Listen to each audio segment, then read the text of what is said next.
व्याख्यामुद्रां करसरसिजैः पुस्तकं शङ्खचक्रे विप्रभिन्नस्फटिकरुचिरे पुण्डरीके निषण्णः अमलानश्रीरमृतविशदैरंशभिप्लावयन् मामाविर्भूयादनगमहिमा मानसे वागधीशः नमस्ते प्राणेश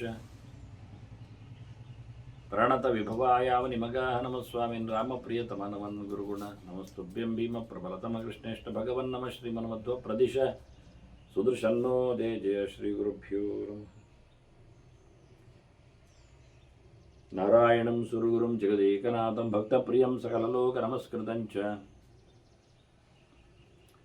त्रैगुण्यवर्जितमजं विभुमाद्यमीशं वन्दे भवग्रम् अमरासुरसिद्धवन्द्यं नारायणं नमस्कृत्य नरं चैव नरोत्तमं देवीं सरस्वतीं व्यासं ततो जयमुदीरे ವೇದವ್ಯಾಸುರ ಮಹಾಭಾರತದ ಚಿಂತಕರಿಗೆ ವಂದನೆಗಳು. ಶಾಂತಿ ಪರ್ವದ 420ನೆಯ ಪ್ರವಚನ. ಧರ್ಮರಾಜನ ಪ್ರತಿನಿತ್ಯದ ಪ್ರಶ್ನೆಗಳು ಭೀಷ್ಮರಲ್ಲಿ. ಭೀಷ್ಮರ ಸೊಗಸಾದ ಅನೇಕ ಇತಿಹಾಸಗಳ ಪುಟಗಳಿಂದ ಪುರಾಣ ಪುರುಷರ ನೆನಪಿನಲ್ಲಿ ಋಷಿಗಳ, ದೇವತೆಗಳ, ರಾಜಋಷಿಗಳ ಸಂಪರ್ಕದಲ್ಲಿ ಆದ ಚಿಂತನೆಗಳ ಕೊಡುಗೆ. ಅದಾಗಲೇ ಧರ್ಮರಾಜ ಶುಕ್ರನ ಬಗ್ಗೆ, ಶುಕ್ರಾಚಾರ್ಯನ ಬಗ್ಗೆ, ಶುಕ್ರ ಗ್ರಹ ಆಗಿಕೊಂಡಿರುವ ದೈತ್ಯಾಚಾರ್ಯರ ಬಗ್ಗೆ, ಬ್ರಾಹ್ಮಣೋತ್ತಮರ ಬಗ್ಗೆ ಒಂದು ಪ್ರಶ್ನೆ ಕೇಳುತ್ತಾನೆ. ಕಥಂ ದೇವರ್ಷಿ ಉಶನಾಃ ಸದಾ ಕಾವ್ಯ ಮಹಾಮತಿ ಅಸುರಾಣಾಂ ಪ್ರಿಯಕರಃ ಸುರಾಣಾಂ ಅಪ್ರಿಯೇ ರತಃ. ಅವನ ಹೆಸರು ಉಶನಸ್ಸು ಅಂತ, ಉಶನ ಅಂತ. ಅವನು ಕವಿ ಅಲ್ಲ, ಅವನ ಅಪ್ಪ ಕವಿ. ಭೃಗು ಋಷಿಗಳಿಗೆ ಕವಿ ಅಂತ ಕರೀತಾರೆ. ಇವ ಭೃಗುವಿನ ಮಗನಾಗಿ ಬಂದಿದ್ದಾನೆ, ಭಾರ್ಗವ. ಹಾಗೆ ಇವನು ಕವಿಪುತ್ರ. ಬಹಳ ಮೇಧಾವಿ ಇದ್ದಾನೆ. ಅವನೇಕೆ ಅಸುರರ ಆಚಾರ್ಯನಾದ? ದೈತ್ಯರ ಪಡೆಯ ಗುರು ಯಾಕಾಗ್ತಾನೆ? ಹೇಗೆ ಆದ? ದೇವತೆಗಳಿಗೆ ಅವನು ವಿರೋಧ ಎಂತದ್ದಕ್ಕೆ ಅನ್ನೋದ ಬಗ್ಗೆ ಒಂದು ಬಹಳ ಸುಂದರವಾದಂತಹ ಪ್ರಶ್ನೆ. ಅದರೊಟ್ಟಿಗೆ ಇನ್ನೊಂದು, ಅವರು ಅಸುರರಿಗೆ ಸಾಮರ್ಥ್ಯವನ್ನು ಹೆಚ್ಚಿಸುತ್ತಾರೆ.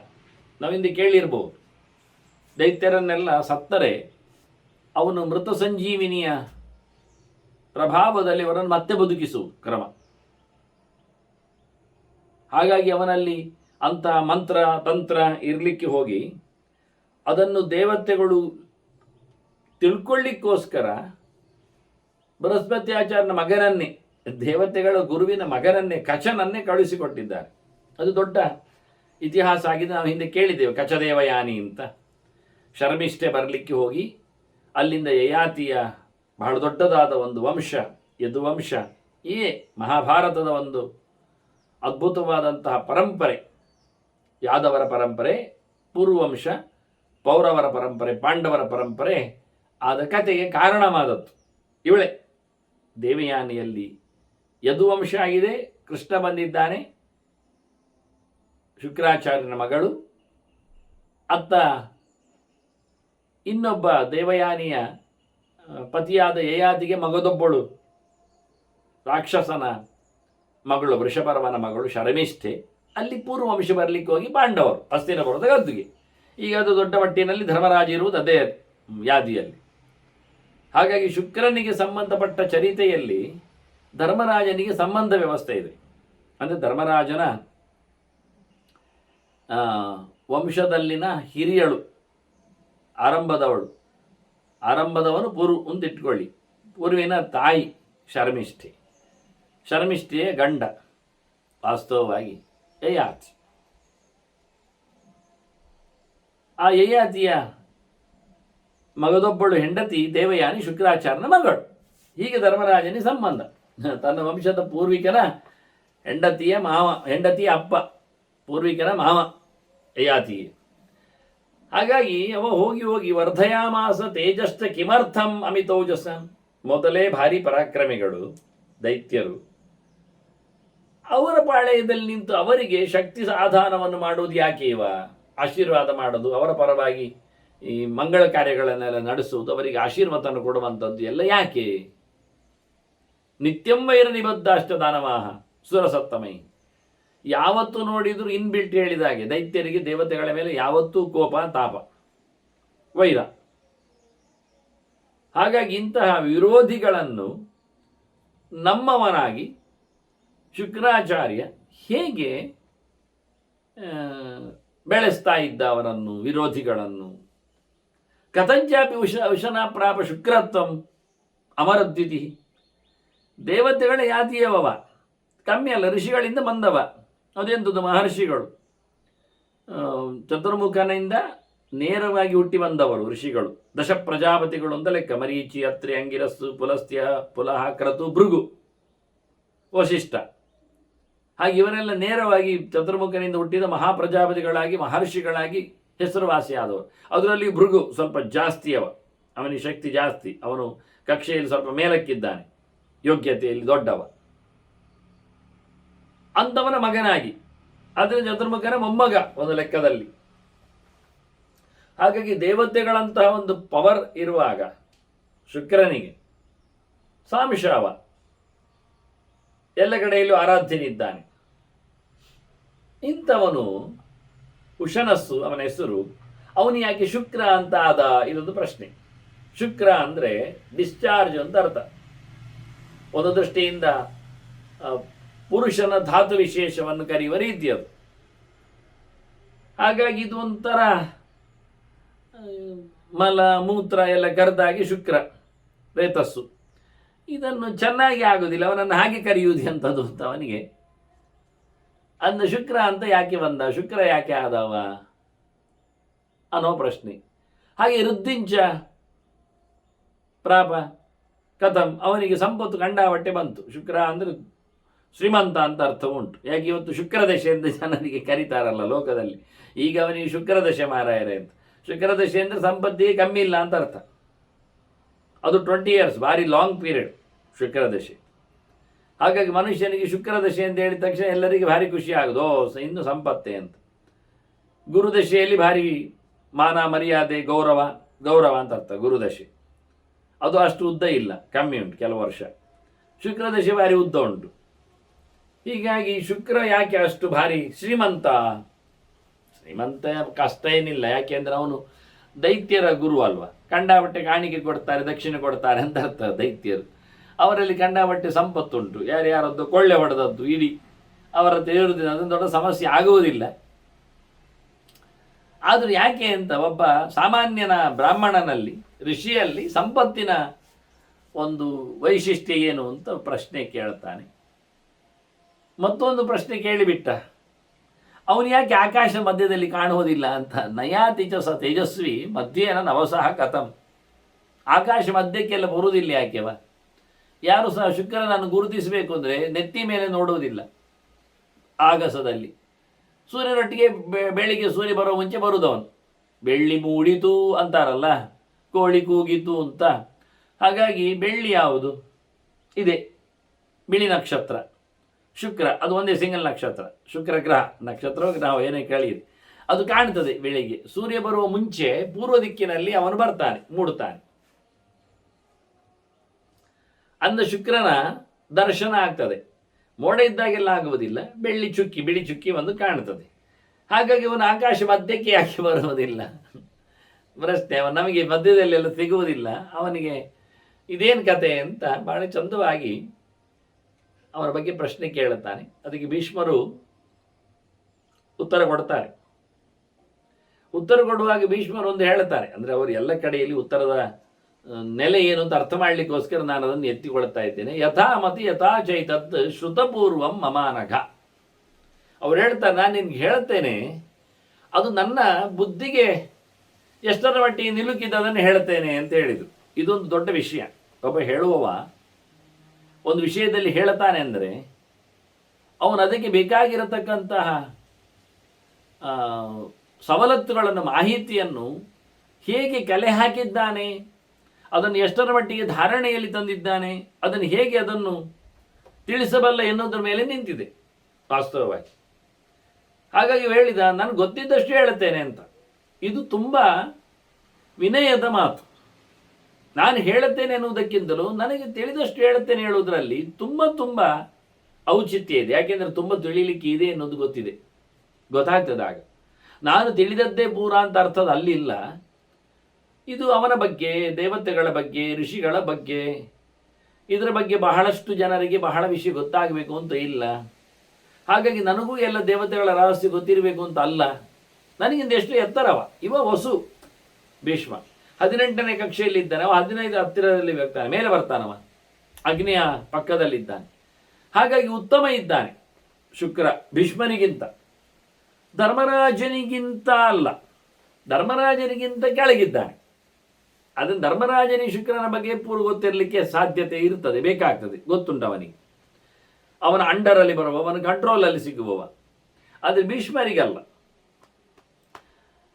ಮತ್ತೆ ಇಲ್ಲಿ ಗೊತ್ತಿದ್ದೇ ಕೇಳ್ತಾನೆ ಎನ್ನುವುದೊಂದು ಸತ್ಯವೇ, ಆದರೆ ನಮಗೆ ಗೊತ್ತಾಗಲಿ ಅಂತ ಮತ್ತೆ ಹೆಚ್ಚುವರಿದ ವಿಷಯಗಳಿರ್ತವೆ, ಕೆಲವೊಮ್ಮೆ ರಹಸ್ಯಗಳು ಉದ್ಘಾಟನೆಗೊಳ್ಳುತ್ತವೆ.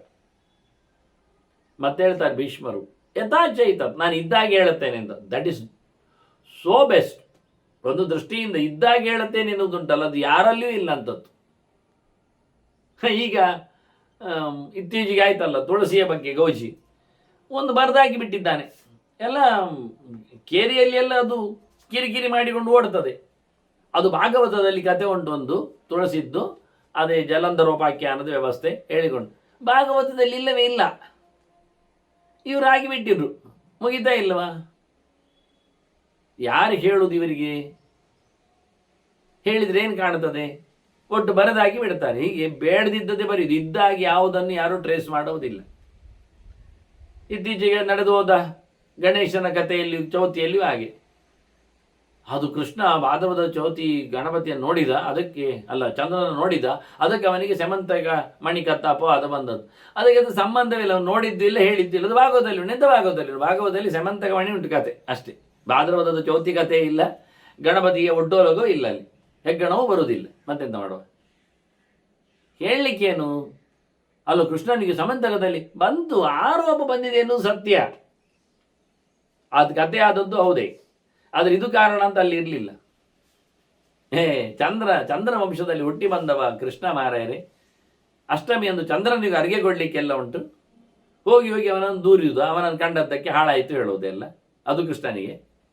ಒಟ್ಟು ತೀಟೆ ಮನುಷ್ಯನಿಗೆ, ಹೇಳುವುದು ಬರೆಯುವುದು ಇದ್ದಾಗ ಯಾವುದನ್ನು ಹೇಳುವುದಿಲ್ಲ. ಬೇಡದಿದ್ದದ್ದು ಕಂಡಾಬಟ್ಟೆ. ಅದು ರಾಮಾಯಣದಲ್ಲಿ ಅಂತೂ ಸಾಧ್ಯವೇ ಇಲ್ಲದಷ್ಟು ಸೇರ್ಪಡೆ ಮಾಡಿಬಿಟ್ಟಿದ್ದಾರೆ. ಭಾರತದಲ್ಲಿ ಹಾಗೆ ದ್ರೌಪದಿಯ ಕಥೆ ಇರಲಿ, ಎಲ್ಲ ಕ್ಯಾರೆಕ್ಟರ್ಗಳನ್ನು ಕೆಟ್ಟಿಸಿದ್ದಾರೆ ಇವರು, ಒರಿಜಿನಲ್ ನೋಡದೆ. ಈ ಹೇಳಲಿಕ್ಕೆ ಹೊರಟವರು ಹಾಳಾಗಿ ಹೋಗಿ ಆಗಿದೆ ಬಿಡಿ. ನಾವು ಅವರನ್ನು ಮತ್ತೆ ನಂಬುವುದಲ್ಲ, ಅವರನ್ನು ತೋರಿಸಿಕೊಡುವುದಲ್ಲ. ಸಮ ಇಲ್ಲದ ಕಥೆ ಸಮ ಇಲ್ಲದ್ದೇ ಬಿಡಿ. ಹಾಗಾಗಿ ಇಲ್ಲಿ ಬಹಳ ಚಂದವಾಗಿ ಭೀಷ್ಮ ಹೇಳ್ತಾನೆ, ನಾನು ಇದ್ದದ್ದಾಗಿ ಹೇಳುವುದು, ಮತ್ತೆ ಇದ್ದದ್ದೆಲ್ಲ ಹೇಳ್ತೇನೆ ಅಂತಿಲ್ಲ, ನನಗೆ ಗೊತ್ತಿದ್ದಷ್ಟೇ ಹೇಳುತ್ತೇನೆ. ಮತ್ತೆ ನಾನು ಗೊತ್ತಿಲ್ಲದನ್ನು ತಪ್ಪಾಗಿ ಹೇಳುವುದಕ್ಕೆ ಹೋಗುವುದಿಲ್ಲ, ಆಯ್ತಾ? ಮತ್ತು ಇದು ಇತ್ತೀಚೆಗೆಲ್ಲ ಕೇಳಿಕೊಂಡದ್ದಲ್ಲ ವಿಷಯ, ಇದು ಶ್ರುತಪೂರ್ವ ಬಹಳ ಹಿಂದೆ ಕೇಳಿತ್ತು. ಈಗಾಗಲೇ ಭೀಷ್ಮನಿಗೆ 800 ವರ್ಷ ಆಗ್ತಾ ಬಂದಿದೆ, ಧರ್ಮರಾಜನಿಗೆ 100 ವರ್ಷ ಆಗಿದೆ. ಹಾಗಿರುವಾಗ 100 ಆಗಿರಲಿಲ್ಲ, 100 ಆಗ್ತಾ ಇದೆ, 70 ದಾಟಿದೆ ಧರ್ಮರಾಜನಿಗೆ. ಹಾಗಿರುವಾಗ ಎಷ್ಟು ಹಳೆದ್ದು ಇತಿಹಾಸಗಳು. ನೀನು ಹುಟ್ಟಿದ ನಂತರಲ್ಲೇ ಕೇಳಿಕೊಂಡದ್ದು ಅಲ್ಲವೇ ಅಲ್ಲ ಹೇಳಿಕೊಳ್ಳುವಾಗಿ ಭೀಷ್ಮನ ಹೇಳ್ತಾರೆ, ಇದು ಹಳೆಯದ್ದು, ನಾನು ಹಿಂದೆ ಕೇಳಿ. ಯಾಕೆ ಅವನು ದೇವಲೋಕದಲ್ಲಿ ಇದ್ದಾಗ ಅದನ್ನು ಒಬ್ಬ ಹೇಳಬೇಕಾದ್ರೆ ನಾನು ಕೇಳಿದಾಗಿ ಹೇಳುತ್ತೇನೆ, ನೆನಪಿದ್ದಷ್ಟು ಹೇಳುತ್ತೇನೆ, ಸುಳ್ಳು ಹೇಳುವುದಿಲ್ಲ, ಸರಿ ಹೇಳುತ್ತೇನೆ ಅಂತ ಹೇಳುವಂಥದ್ದು, ಇದು ತುಂಬ ವಿಶೇಷವಾದ ಕೊಡುಗೆ ಅದು ಅವನದ್ದು.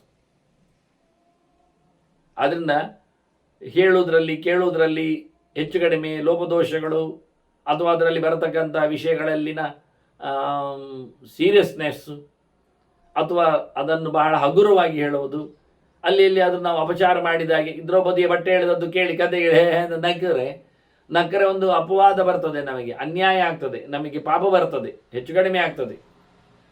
ಹಾಗಾಗಿ ಅದನ್ನು ಹೇಳುವಾಗ ಬಹಳ ತಿಳಿಯಾಗಿ ಹೇಳಲಿಕ್ಕೆ ಹೋಗಿ ಅದನ್ನು ಹಾಸ್ಯಮಯವಾಗಿ ಹೇಳಲಿಕ್ಕೆಲ್ಲ ಬರಬಾರ್ದು. ಸೀರಿಯಸ್ನೆಸ್ಸಲ್ಲಿ ಅದನ್ನು ತಿಳಿಸಬೇಕು. ಹೀಗೆ ವಿಷಯಗಳನ್ನು ಹೇಳುವಾಗ ಒಂದೊಮ್ಮೆ ಕೇಳುಗನಲ್ಲಿ ಏನು ಬದಲಾವಣೆ, ಹೇಳುಗನಲ್ಲಿ ಆ ತಾತ್ಪರ್ಯ ಇರುವುದಿಲ್ಲ, ಆದರೆ ಕೇಳುಗನಿಗೆ ಅದು ಮೊದಲು ಕೇಳಲಿಕ್ಕೆ ಹೋಗುವಾಗ ಏನೊಂದು ಬಗೆ ಆಗ್ತದೆ. ಆದ್ದರಿಂದ ಇವರು ಹೇಳ್ತಾರೆ, ಅನಘ ಅಂತ ಕರೀತಾರೆ ಧರ್ಮರಾಜನನ್ನು. ನಿನಗೆ ನನ್ನ ಹೇಳಿಕೆಯಲ್ಲಿ ಏನು ಹೆಚ್ಚು ಕಡಿಮೆ ಆಗಲಿಕ್ಕೆ ಹೋಗಿ ನೀನು ಯಾವುದೋ ಒಂದು ಕಲ್ಪನೆಯಿಂದ ಪಾಪಿ ಆಗಬಾರ್ದು. ಒಬ್ಬ ದೊಡ್ಡವನ ವಿಷಯವನ್ನು ತಿಳ್ಕೊಳ್ಳುವಾಗ ನಾವು ಹೆಚ್ಚು ಕಡಿಮೆ ತಿಳ್ಕೊಂಡ್ರೆ ನಾವು ಅನ್ಯಾಯಗಾರರಾಗ್ತೇವೆ. ಯೋನ್ಯತಾ ಸಂತಮಾತ್ಮನ ಅನ್ಯತಾ ಪ್ರತಿಮಧ್ಯತೆ ಕಿಂತೇನ ನಗರದಂ ಪಾಪಂ ಚೋರೇಣೆ ಆತ್ಮಾಪಹಾರಿಣ ಅಂತ. ಆದ್ದರಿಂದ ವ್ಯಕ್ತಿಗೆ ಕಳ್ಳ ಸುಳ್ಳ ಎನ್ನತಕ್ಕ ಆಪಾದನೆಗಳು ಬರಲಿಕ್ಕೆ ಕಾರಣ ಆಗ್ತವೆ. ಆದ್ದರಿಂದ ಪಾಪ ಬಾರದಿರಲಿ, ನಾನು ಹೇಳ್ತೇನೆ, ನೀನು ಅದನ್ನು ಕೇಳುವಾಗ ಏನು ಯಾಕಿವ, ಯಾಕೆಂದರೆ ಇದು ವಿಷಯ ಒಂದು ವಿಚಿತ್ರ ಇತ್ತು. ಯಾಕೆಂದರೆ ಆ ಋಷಿಗೆ ಉಷನಸ್ಸಿಗೆ ಅವನಿಗೆ ಶುಕ್ರನಾಗುವ ಕಥೆ ಯಾಕೆ ಅಂತ ಕೇಳಿಬಿಟ್ಟೆ. ಅವ ರೇತಸ್ಸು ಅಂತ ಯಾಕೆ ಕರೆಯಲ್ಪಟ್ಟುತ್ತಾನೆ, ಅವ ತ್ಯಾಜ್ಯ ವಸ್ತು ಅಂತ ಯಾಕೆ ಅರ್ಥ ಆಗ್ತಾನವ ಅಂತ ಏನೋ ಪ್ರಶ್ನೆ ಬಂದಿತ್ತು ಅವನಿಗೆ. ಹಾಗಾಗಿ ಅದನ್ನೆಲ್ಲ ಹೇಳಲಿಕ್ಕೆ ಹೋದಾಗ ಒಂದು ಅಯ್ಯೋ, ಈಗ ನಾವು ಅಗಸ್ತ್ಯರು ಸಮುದ್ರವನ್ನು ಕುಡಿದವರು ಮೂತ್ರ ಮಾಡಿದ್ರು ಅಂತ ಹೇಳುವುದಿಲ್ವಾ ಹೊರಗೊಟ್ಟಾಗ? ಅದೇ ಅವನು ಅಮೃತ ಕೇಳಲಿಕ್ಕೆ ಹೋಗಿ ಉತ್ತಂಕ ಅವನಿಗೆ ಇಂದ್ರ ಮೂತ್ರ ಸ್ರೋತಸ್ಸಿನಲ್ಲಿ ಅಮೃತ ಪಾತ್ರೆಯನ್ನು ತರಲಿಲ್ವಾ? ಇದನ್ನೇ ಹೇಳುವಾಗ ನಾವು ನಗುವುದೋ ಅದನ್ನು ಹೇಸಿಗೆಯಾಗಿ ಅದರ ಭಾವವನ್ನು ತಿಳ್ಕೊಳ್ಳೋದೆಲ್ಲ ತಪ್ಪಿರ್ತದೆ. ಅದರಿಂದ ಸ್ವಲ್ಪ ಖಡಕ್ಕಾಗಿ ಅದನ್ನು ಲೈಟಾಗಿ ತಗೊಳ್ಳದೆ ಸಹಜವಾಗಿ ಅದರ ಬಗ್ಗೆ ಗೌರವವನ್ನು ಕಳಿಸುವ ಮೂಲಕ ನಾವು ಹೇಳಬೇಕಾಗತ್ತೆ, ಕೇಳಬೇಕಾಗತ್ತೆ.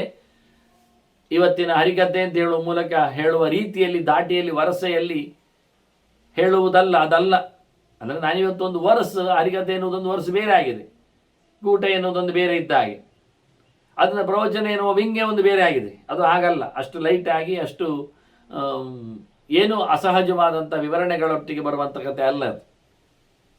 ಇದೆಲ್ಲ ಪಾಪ ಪ್ರಾಯಶ್ಚಿತ್ತಕರವಾಗಿರ್ತಕ್ಕಂಥ ಶ್ರವಣದ ಒಂದು ಸಾಧನೆ. ಆದರೆ ಇವನಿಗೆ ಅನಘ ಅಂತ ಹೇಳ್ತಾನೆ.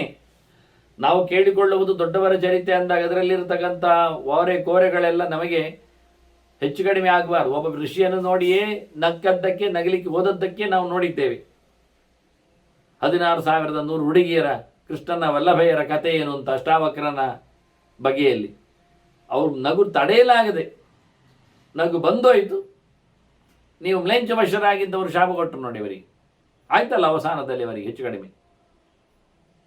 ಅದರಿಂದ ಬಹಳ ಜಾಗ್ರತೆ ಅನ್ಲಿಕ್ಕೋಸ್ಕರ ಅನಘ ಅಂತ ಕರೆದು, ನಿನಗೆ ಪಾಪ ಬರದಿರಲಿ, ಚಿಂತನೆಯಲ್ಲಿ ತಪ್ಪು ಆಗದಿರಲಿ ಅನ್ನೋ ನೆಲೆಯಲ್ಲಿ ಹೇಳ್ತಾ ಇದ್ದೇನೆ ಕೇಳು ಅಂತ ಹೇಳಿದ್ರು. ಏಷ ಭಾರ್ಗವದಾಯಾದ ಮುನಿ ಮಾನ್ಯ ದೃಢ ವ್ರತಃ. ಇವನು ಯಾವತ್ತೂ ನಮಗೆ ಸನ್ಮಾನ ಯೋಗ್ಯನೇ. ಅಸುರರ ಪಾಳೆಯದಲ್ಲಿ ಅಸುರರ ಗುರುವಾಗಿ ಅಸುರಾಚಾರ್ಯನಾಗಿ ಇದ್ದಾನೆ ಅಂದ ತಕ್ಷಣ ಅವನನ್ನು ಬಹಿಷ್ಕಾರ ಮಾಡಿದ್ದೇವೆ. ಅವ ನಮ್ಮ ಗೃಹಪಟ್ಟಿಯಲ್ಲಿ ಇಲ್ಲ, ಅವನನ್ನು ನಾವು ಕರೆಯುವುದಿಲ್ಲ, ಅವನಿಗೆ ಊಟ ಆಗುವುದಿಲ್ಲ, ಅವನಿಗೆ ಸಭೆಗೆ ಬರಲಿಕ್ಕೆ ಬಿಡುವುದಿಲ್ಲ, ಅವನಿಗೆ ನಾವು ದಾನ ದಕ್ಷಿಣೆಯನ್ನು ಕೊಡೋದಿಲ್ಲ, ಹಾಗೆಲ್ಲ ಮಾಡಲಿಲ್ಲ ಅಂತಾನೆ. ನೋಡಿ, ನಮಗಿದೆಲ್ಲ ಆಗುವಂಥದ್ದು. ಇವತ್ತು ಎಲ್ಲಿಯಾದರೂ ಏನಾದರೂ ಚೂರು ಹೆಚ್ಚು ಕಡಿಮೆ ಆದ ತಕ್ಷಣ ಕೃಷ್ಣನ ಮಾತುಗಳು ನಮಗೆ ಕಣ್ಣಿಗೆ ಕಿವಿಗೆ ಕಾಣುವುದಿಲ್ಲ, ಕೇಳುವುದಿಲ್ಲ. ಪಿಚೇ ಸುಧರಾಚಾರ ಅಂತ ನಾವು ಭಾಗವತವನ್ನು ಮನೆ ಮನೆಗೆ ಹೇಳಲಿಕ್ಕೆ ಹೋಗ್ತೇವೆ, ಬೇಕಾದರೆ ಮನಕ್ಕೆ ಮುಟ್ಲಿಕ್ಕೆ ತಿಳಿಸ್ತೇವೆ. ಆದರೆ ಒಂದು ಸಹ ಅಜಾಮಿಳನ ಕತೆ, ದೇವರ ನಾಮಸ್ಮರಣೆ ವೈಭವ, ಅದು ಯಾವುದು ನಮಗೆ ಅರ್ಥವೇ ಆಗುವುದಿಲ್ಲ. ಮತ್ತು ಪ್ರಯೋಜನ ಆಯಿತು. ಗಜೇಂದ್ರನೇ ಸಿಗದಿದ್ದಾಗ, ಧ್ರುವನೇ ಬಾರದಿದ್ದಾಗ, ಪ್ರಹ್ಲಾದನೇ ಮೆರವಣಿಗೆಯಲ್ಲಿ ಕೂತ್ಕೊಳ್ಳದೇ ಇದ್ದಾಗ, ರಂತಿದೇವನಿಗೆ ಅವಕಾಶ ಇಲ್ಲ ಆಗಿಬಿಟ್ರೆ ಇನ್ನು ನಾವೇನು ಭಾಗವತೋತ್ತಮರ ಭಗವಂತನ ಭಕ್ತರ ಜಾಡನ್ನು ಹಿಡಿಯುವುದಾಗಲಿ, ಅದನ್ನು ಆದರ್ಶವನ್ನಾಗಿಸುವುದಾಗಲಿ ಎಲ್ಲಿ ಸಾಧ್ಯ ಆಗ್ತದೆ? ಹಾಗಾಗಿ ಹೇಳುತ್ತಾನೆ, ಎಂತಾದರೂ ಇವನು ಶುಕ್ರನಾಗಲಿ ಅಸುರಾಚಾರ್ಯನಾಗಲಿ ಅವನು ನಿಜವಾಗಿಯೂ ನಮಗೆ ಗೌರವಾರ್ಹನೇ, ದೊಡ್ಡ ವ್ಯಕ್ತಿಯೇ, ದೇವರ ಬಗ್ಗೆ ಒಳ್ಳೆ ವ್ರತ ಉಳ್ಳನೇ, ವ್ರತನಿಷ್ಠ, ಭಗವಂತನ ವ್ರತನಿಷ್ಠ ದ್ವೇಷಿಸಿದರೆ ಮತ್ತೆ ಮಾತಾಡಲಿಕ್ಕೇ ಇಲ್ಲ. ಅವನು ಯಾವತ್ತೂ ನಮಗೆ ಸಂಬಂಧಕ್ಕೆ ಅರ್ಹನಾಗ್ತಾನೆ, ದೃಢ ವ್ರತಃ. ಅದರಿಂದ ಸುರಾಣ ವಿಪ್ರಿಯಕರ ನಿಮಿತ್ತೇ ಕಾರಣಾತ್ಮಕ. ಎಂಥದೋ ಒಂದು ಸಂದರ್ಭದಲ್ಲಿ, ಒಂದು ಕಾರಣದಲ್ಲಿ ಅವನು ದೈತ್ಯರ ಗುರುವಾದ, ದೇವತೆಗಳ ವಿರೋಧಿ ಆದ. ಆಯ್ತಾ? ದೇವತೆಗಳ ವಿರೋಧಿ ಆಗಲಿಕ್ಕೆ ಒಂದು ಕಾರಣ ಉಂಟು, ಕಾರಣ ಇತ್ತು, ಅದಕ್ಕೆ ಅನುಗುಣವಾಗಿ ಆಯಿತು. ಅದರಿಂದ ಎಲ್ಲಕ್ಕೂ ಮೂಲ ಕಾರಣ ಇರ್ತದೆ. ದೈವಂಚೈವಾತ್ತರ ಪಂಚಮಂ ಎನ್ನುವುದಾಗಿ ದೇವರಂತೂ ಖಂಡಿತ. ಅದರಿಂದ ಇದಕ್ಕೆ ದೇವರ ಸಂಕಲ್ಪ ಇದೆ ಅಂದುಬಿಟ್ರೆ ಮತ್ತೆ ಮಾತಾಡಲಿಕ್ಕಿಲ್ಲಲ್ಲ, ಕೇವಲ ಮನುಷ್ಯಕೃತ ಅಲ್ಲ. ಹೀಗಾಗಿ ಬಹಳ ಚಂದವಾಗಿ ಕಾರಣ ಆಗಿದೆ. ಅವನೆಂತ ಮಾಡಿದ ಒಮ್ಮೆ ಅಂದರೆ, ಆಗ ದುಡ್ಡಿನ ಒಡೆಯನನ್ನಾಗಿ ಯಕ್ಷಗಳ ಅಧಿಪತಿಯನ್ನಾಗಿ ಕುಬೇರನನ್ನು ಮಾಡಿಬಿಟ್ಟಿದ್ದಾರೆ. ಇವ ಹೋಗಿ ಅವನು ಒಳ್ಳೆಯ ಸಂಪತ್ತಿನ ಒಡೆಯ, ಅವನ ಒಳಗಿವ ಪ್ರವೇಶ ಎಲ್ಲ ಮಾಡಿಕೊಂಡು ಅವನ ತಲೆ ಕೆಡಿಸಿ ಸಂಪತ್ತನ್ನೆಲ್ಲ ಅವನಿಂದ ಎಗರಿಸಿ ಬಂದುಬಿಟ್ಟಿದ್ದಾನೆ. ಈ ಕೆಲವರು ಮಂಕು ಬೂದಿ ಎರಸಿ ಕುತ್ತಿಗೆಯಲ್ಲಿ ಆಭರಣ ತೆಗೆದುಕೊಂಡು ಹೇಳಿದ್ದಕ್ಕೆ ಕೊಟ್ಟು ಬಿಡ್ತಾರಲ್ಲ, ಮತ್ತೆ ತಗೊಂಡು ಹೋಗ್ತಾರಲ್ಲ. ಹೋದ ನಂತರ ಇವರ ಎಂತ ಆಯ್ತಾ ಕೇಳಿದರೆ, ಅವ ಹೇಳಿದ ನನಗೆ ಚಿನ್ನ ತೆಗೆದುಕೊಡು ಅಂತ, ನಾನು ಕೊಟ್ಟೆ, ಮತ್ತೆ ಓದ್ಕೊಂಡು ಹೋದ, ಅಲ್ಲಿ ಮುಗಿತು. ಮತ್ತೆ ಈಗ ಅದು ಎಲ್ಲಿದ್ದಾನೆ ಎಲ್ಲಿ ಯಾರ ಹತ್ರ ಹೇಳುದು? ಈಗ ಅದೊಂದು ಟೆಂಪರರಿ, ಒಂದು 50 ನಿಮಿಷ ಮಂಕು ಬುದ್ಧಿಯಾಗಿ ಅವನನ್ನು ಮೆಸ್ಮರೈಸ್ ಮಾಡಿ ಅವನ ವಶೀಕರಣಗೊಳಿಸಿ ಅವನ ಕೈಯಿಂದ ಕಿತ್ತುಕೊಂಡು ಹೋಗಿಬಿಡ್ತಾನೆ. ಹಾಗೆ ಇವ ಕುಬೇರನನ್ನು ಯೋಗ ಶಕ್ತಿಯಿಂದ ಅವನನ್ನು ಕಂಪ್ರೆಸ್ ಮಾಡಿ ಅವನನ್ನು ಹಾಗೀಗೆ ತಲೆ ಕೆಡಿಸಿ ಸಂಪತ್ತು ಕೊಡು ಹೇಳಿ ಕಂಡಾಪಟ್ಟೆ ಸಂಪತ್ತನ್ನು ಅವನಿಂದ ಲೂಟಿ ಮಾಡಿದ್ದಾನೆ. ಈ ಕಾಗದ ಪತ್ರಗಳಿಗೆಲ್ಲ ಬರೋ ಸಹಿ ಹಾಕಿಸಿಕೊಂಡು ತೆಗೆಯುವುದೆಲ್ಲ ಇದೇ ರೀತಿಯಲ್ಲಿ. ಹಾಗೆ ರುದ್ವಾ ಧನಪದಿನ್ ದೇವಂ ಯೋಗೇನ ಕೃತವಾನ್ ವಸು, ಅವನ ಸಂಪತ್ತನ್ನೆಲ್ಲ ಇವ ಯೋಗ ಬಲದಿಂದ ಎಗರಿಸಿಬಿಟ್ಟ. ಅವನನ್ನು ತಡೆ ಹಿಡಿದು ಅವನನ್ನು ಒಂದು ರೀತಿಯಿಂದ ಸೋಲಿಸಿ, ಮನಸ್ಸಾರೆ ಸೋಲಿಸಿ ಅವನನ್ನು ಈ ಜೂಜಿನಲ್ಲಿ ಪಾಂಡವರದ್ದೆಲ್ಲ ಕದೀಲಿಲ್ವ?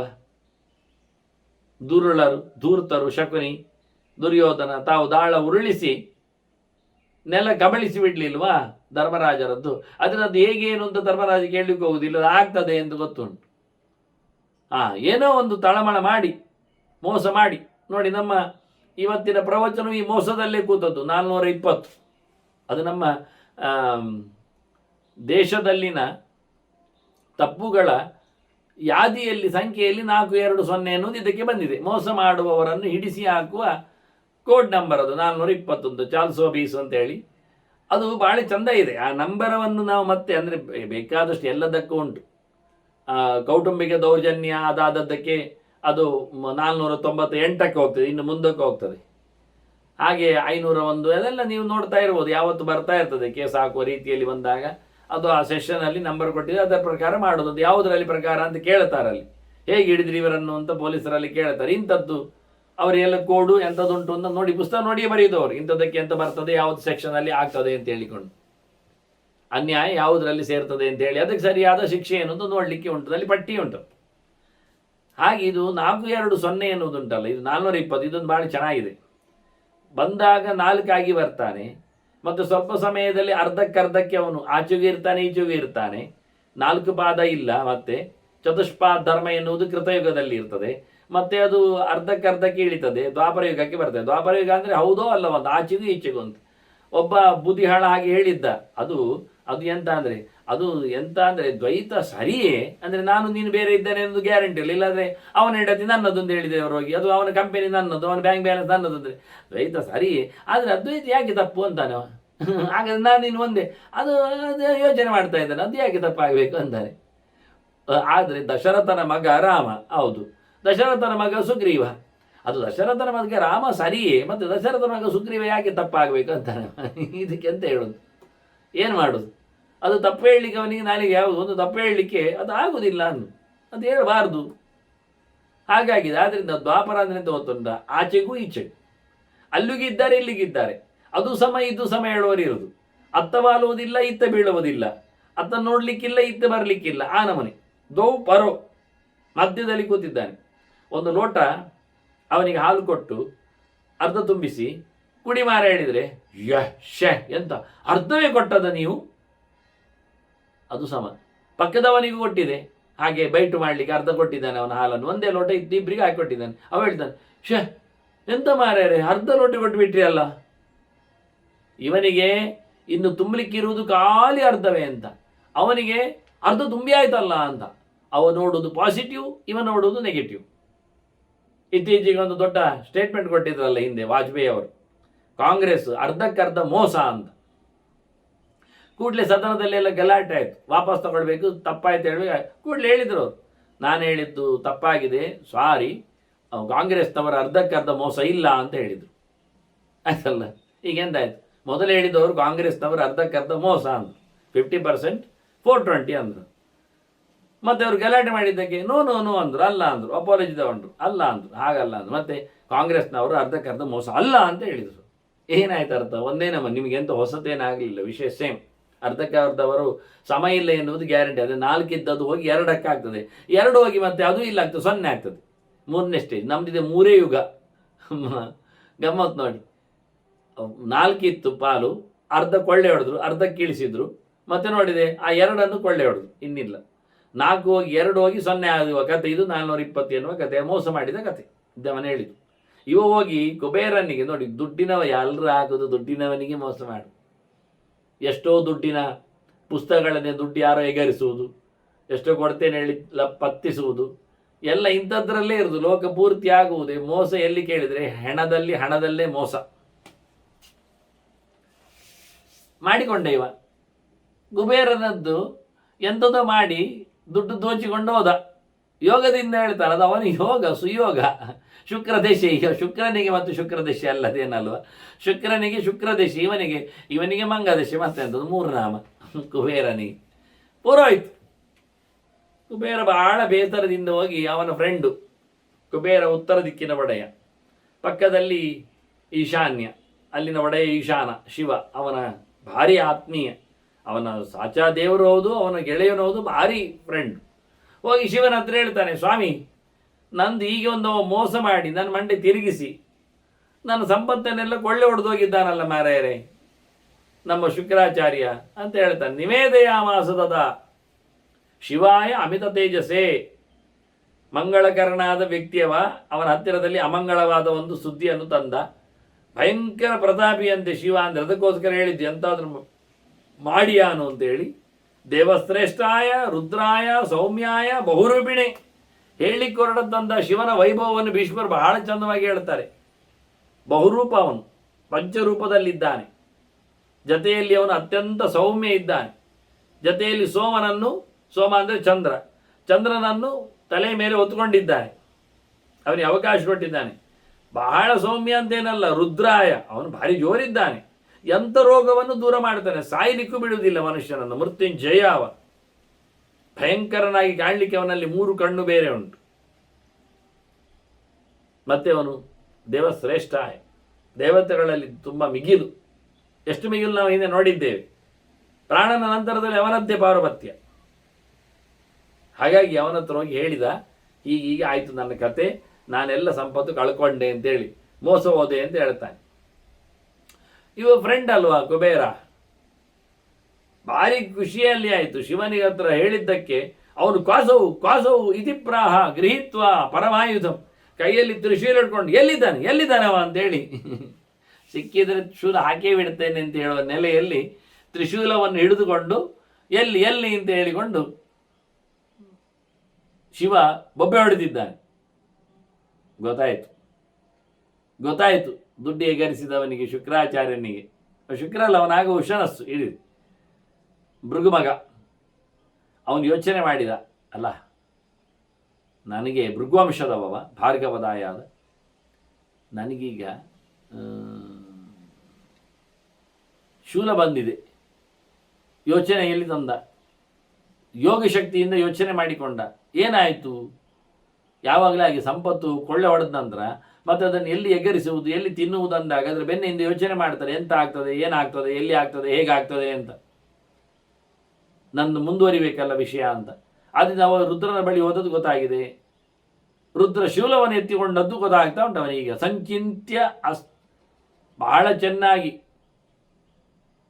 ಯೋಚನೆ ಮಾಡಿದ, ಮಾಡಲಿಕ್ಕೋಸ್ಕರ ಉಗ್ರವಾದ ತಪಸ್ಸು ಮಾಡಿದ, ನಿರಂತರವಾದ ಆಲೋಚನೆ ಮಾಡಿದ. ಸಂಚಿಂತ್ಯ ಉಗ್ರೇಣ ತಪಸ ಮಹಾತ್ಮಾನಂ ಮಹೇಶ್ವರಂ. ಕುಬೇರ ಹೋಗಿ ಭಗವಂತನನ್ನೇ ಮೆಚ್ಚಿಕೊಂಡ ಶಿವನನ್ನು ಮಾತಾಡಿಸಿದ್ದಾನೆಂದು ಗೊತ್ತಾಯಿತು. ಉಶನಾ ಯೋಗ ಸಿದ್ಧಾತ್ಮ ಶೂಲಾಗ್ರೇ ಪ್ರತ್ಯದೃಶ್ಯತ. ಆಗ ಯೋಗದ ಶಕ್ತಿಯಿಂದ ತಾನು ಶಿವನನ್ನು ಯೋಚನೆ ಮಾಡಿಕೊಂಡು ಅವನ ಶೂಲದ ತುದಿಯಲ್ಲೇ ಬಂದು ಕೂತಿದ್ದಾನೆ. ಅವ ಯಾವ ಶೂಲವನ್ನು ಉಷನಸ್ಸಿಗೆ ಚುಚ್ಚಬೇಕು ಅಂತ ಎತ್ತಿ ಹಿಡಿದು ಎಲ್ಲಿದ್ದಾನೆ ಅಂತ ಜೋರು ಮಾಡಿದ್ನೋ ಆ ಆಯುಧದ ತುದಿಯಲ್ಲೇ ಅವನೇ ಬಂದು ಕೂತು ಬಿಟ್ಟಿದ್ದಾನೆ, ಇಲ್ಲಿದ್ದೇನೆ ಅಂತ. ದೂರ ಇದ್ರೆ ತಾನೆ ಚುಚ್ಚುವುದು, ಈಗ ಅಲ್ಲೇ ಇದ್ದುಬಿಟ್ರೆ ಚುಚ್ಚಲಿಕ್ಕೆ ಎಲ್ಲಿ ಆಗ್ತದೆ? ಅವನೇ ಚುಚ್ಚಿಕೊಂಡು ಕಚ್ಚಿಕೊಂಡು ಕೂತಾಗಿ ಕೂತು ಬಿಟ್ಟಿದ್ದಾನೆ ಶೂಲದ ತುದಿಯಲ್ಲಿ. ಇದು ಯೋಗದ ಪವರ್. ಅದ್ಭುತ ಆಯ್ತು. ಶಿವ ನೋಡಿದ, ಸಿಟ್ಟು ಬರ್ತಾ ಉಂಟು, ತನ್ನ ಗೆಳೆಯನ ಸಂಪತ್ತು ಲೂಟಿ ಮಾಡಿದ್ದಾನೆ. ಅಷ್ಟೇ ಅಲ್ಲದೆ ಈಗ ಚುಚ್ಚಿ ಬಿಡ್ತೇನೆ ಅಂದಾಗ ಶೂಲದ ತುದಿಯಲ್ಲೇ ಒಂದು ಕೂತಿದ್ದಾನೆ. ಆನತೇನಾದ ಶೂಲೇನ ಪಾಣಿನ ಅಮಿತ ತೇಜಸ, ಕೂಡ್ಲೆ ಅವನು ತನ್ನ ಕೈಯಲ್ಲಿ ಅದನ್ನು ಬಗ್ಗಿಸಿಯೇ ಬಿಟ್ಟ. ಶೂಲವನ್ನು ತುದಿಯಲ್ಲಿದ್ದಾನೆ, ಇವ ಮಧ್ಯದಲ್ಲಿ ಹಿಡಿದಿರ್ತಾನೆ, ಕೈ ಹಿಡಿದು ಬಗ್ಗಿಸಿಬಿಟ್ಟ. ಅದನ್ನು ಬಗ್ಗಿಸಿ ಕೈಯಲ್ಲಿ ಶೂಲವನ್ನು ಬಗ್ಗಿಸಿದ್ದು, ತನ್ನ ಶೂಲವನ್ನೇ ತಾನು ಅವನು ಹಿಡಿಲಿಕ್ಕೆ ಬಗ್ಗಿಸದ ಹಿಡಿಲಿಕ್ಕೆ ಬಗ್ಗಿಸಿಬಿಟ್ಟ. ಬಗ್ಗಿಸಿದ್ದಕ್ಕೆ ಅದು ಪಿನಾಕಮಿತಿ ಚೋವಾಚ ಶೂಲ ಮುಗ್ರಾಯುಧ ಪ್ರಭು. ಶಿವ ಹೇಳ್ತಾನೆ, ಇದು ಪಿನಾಕ ಅಂದ. ಬಗ್ಗಿದ್ರೆ ಅದು ಧನುಸ್ಸಿನ ಹಾಗೆ ಕಾಣ್ತದೆ. ವಾಸ್ತವವಾಗಿ ಹಾಗೆ ಯಾವುದು ಆಗುದು ಫ್ಲೆಕ್ಸಿಬಲ್ ಇದ್ದರೆ ಎಂಥದ್ದು ಆಗ್ತದೆ. ದೇವರ ಕೈಯಲ್ಲಿ ಹಾಗೆ ಅದು ಟ್ರಾನ್ಸ್ಫಾರೇಬಲ್ ಇದ್ದಾಗೆ ಒಂದೊಂದು ಆಗ್ತದೆ. ಸುದರ್ಶನವೇ ಅದು ಶಂಖ ಆಗ್ತದೆ, ಶಂಖವೇ ಅದು ಪದ್ಮ ಆಗ್ತದೆ. ಯಾಕೆ ಒಬ್ಬಳೇ ದೇವತೆ, ಪದ್ಮವೇ ಅದು ಗದೆ ಆಗ್ತದೆ ಬೇಕಾದರೆ. ಹೀಗೆ ದೇವರ ಕೈಯಲ್ಲಿ ಆಯುಧಗಳು ಅದೇ ಕತ್ತಿ ಆಗ್ತದೆ, ಅದೇ ಬಿಲ್ಲು ಆಗ್ತದೆ. ಎಲ್ಲ ಭಗವಂತನದ್ದೇ ರೂಪಗಳು. ಭೂಷಣ ಆಯುಧ ಲಿಂಗಾಖ್ಯ ದಕ್ತೆ ಶಕ್ತಿ ಸ್ವಮಾಯ ಅಂತ ಭಗವಂತನೇ ಆಯುಧಗಳಾಗಿದ್ದಾನೆ, ಆಭರಣಗಳು ಆಗಿದ್ದಾನೆ. ಆದ್ದರಿಂದ ದೇವರದ್ದು ಸರವೇ ಅದು ಕೊಳಲಾಗ್ತದೆ. ಅದು ಕೊಳಲೆ ಅವನ ನವಿಲುಗರಿ ಆಗ್ಬೋದು, ಅವನ ನವಿಲುಗರಿಗೆ ಅವನ ಚಕ್ರ ಆಗ್ತದೆ. ಯಾವುದು ಆಗುವುದು ಅವನ ಕೈಯಲ್ಲಿ, ಎಲ್ಲ ಅವನೇ. ಸಕ್ಕರೆಯ ಒಂದು ಪಾಕ, ಅದರಲ್ಲಿ ನಾವು ಒಂದು ತಟ್ಟೆಯನ್ನು ಹಾಕಿ ಉರುಟು ಮಾಡಿ ತೆಗೆದಿದ್ದೇವೆ, ಈಗ ಚಕ್ರ ಅದು. ಈಗ ಓವೆಲ್ ಶೇಪಿನ ಉದ್ದದ ಒಂದು ವೆಸಲಲ್ಲಿ ಅದನ್ನು ಅದ್ದಿ ತೆಗೆದೆವು, ಈಗ ಅದು ಶಂಖ. ಅದನ್ನು ಮತ್ತೆ ಆ ಪಾತ್ರೆಗೆ ಹಾಕಿ ಸಕ್ಕರೆ ಪಾಕದ ಮುದ್ದೆಗೆ ಹಾಕಿ ಅದನ್ನೀಗ ನಾವು ಬೇರೆ ರೀತಿಯಲ್ಲಿ ತ್ರಿಕೋನಾಕಾರದಲ್ಲಿ ಒಂದು ಅಚ್ಚಿನಲ್ಲಿ ತೆಗೆದಿದ್ದೇವೆ, ಈಗ ಅದು ಟ್ರ್ಯಾಂಗ್ಯುಲರ್ ಆಗಿದೆ. ಈಗ ಅದರ ಇದು ವಿನ್ಯಾಸ ಬದಲಾಗಿದೆ, ಆಕಾರ. ಅದನ್ನು ಒಂದೇ ಸಕ್ಕರೆ ಪಾಕದ ರಾಶಿ, ಅದರಲ್ಲಿ ನಾವು ಅಚ್ಚು ತೆಗೆದಾಗ ಯಾವುದರಲ್ಲಿ ಅಚ್ಚು ತೆಗಿತೇವೆಯೋ ಹಾಗೆ ಬರ್ತದೆ. ಅದು ಸ್ಟಾರ್ ರೂಪದಲ್ಲಿ ಅದು ಸ್ಟಾರ್ ರೂಪ, ತ್ರಿಕೋನ ಆದರೆ ತ್ರಿಕೋನ, ಡೈಸ್ ಆದರೆ ಡೈಸು, ಹೇಗೆ ಬೇಕೋ ಹಾಗೆ ಒಂದನ್ನೇ ರೀಮೋಲ್ಡ್ ಮಾಡಲಿಕ್ಕೆ ಆಗಿದೆ. ಮತ್ತೆ ಹಿಂದೆ ಹಾಕಿದರೆ ಮತ್ತೊಂದು ತೆಗಿಬೋದು. ಆದ್ದರಿಂದ ಭಗವಂತನದ್ದೇ ರೂಪಗಳು, ಜ್ಞಾನಾನಂದಾತ್ಮಗಳು, ಅಪ್ರಾಕೃತಗಳು ಅಂದರೆ ಹೇಗೆ ಬೇಕೋ ಹಾಗೆ, ಏನು ಬೇಕೋ ಅದರಾಗಿ ಮೋಲ್ಡ್ ಆಗಿ ಬರ್ತದೆ. ಆದರೆ ಇವನ ಕೈಯಲ್ಲಿನ ಇದು ಅಪ್ರಾಕೃತ ಅಲ್ಲ, ಇದು ಪ್ರಾಕೃತವೇ. ಶಿವನ ಕೈಯಲ್ಲಿ ಶೂಲ, ಆದರೆ ಅದು ಪಂಚಭೂತಮಯ ಆದ್ರಿಂದ ಹೇಗೆ ಬೇಕೋ ಹಾಗೆ ವಿಕಾರವನ್ನು ಮಾಡಲಿಕ್ಕೆ ಬರ್ತದೆ. ಇರುವುದು ಒಂದೇ ನಮನೆ ತ್ರಿವೃತ್ಕರಣ. ಆದರೆ ಇದನ್ನು ಕೈಯಲ್ಲಿ ಬಗ್ಗಿಸುವ ಮೂಲಕ ಬಗ್ಗಿಸಿದಾಗದ ಆಕಾರ ಬಿಲ್ಲಿನಾಗಿ ಕಂಡಿದ್ದು. ಬಿಲ್ ಯಾವತ್ತು ಬಗ್ಗೆ ಇರ್ತದೆ. ಓ ಪಿನಾಕ ಅಂತ. ಪಿನಾಕ ಅನ್ನುವಲ್ಲಿ ಭಾರಿ ಲಾಯ್ಕುಂಟು ವಿಷಯ. ನಾ ಅಂದರೆ ಆ ನಮನ, ಬಗ್ಗಿಸುವುದು ಅಂದರ್ಥ. ನಮನ ಬಗ್ಗುವುದು. ಬಗ್ಗಲಿಕ್ಕೆ ಬಂತು, ಇಲ್ಲಿ ಬಗ್ಗುತ್ತಾ ಉಂಟು. ಯಾರಿಗೆ ಬಗ್ಗಿದ್ದು? ಇವ ಸಂಪತ್ತು ಕೊಳ್ಳೆ ಹೊಡೆದವನ ಲೆಕ್ಕಾಚಾರದಲ್ಲಿ. ಆದ್ದರಿಂದ ಇವ ಪಾಪಿ, ಅನ್ಯಾಯ ಮಾಡಿದವ. ಅನ್ಯಾಯ ಮಾಡಿದವನನ್ನೀಗ ಬಗ್ಗಿಸಿದ್ದು ನಾವು.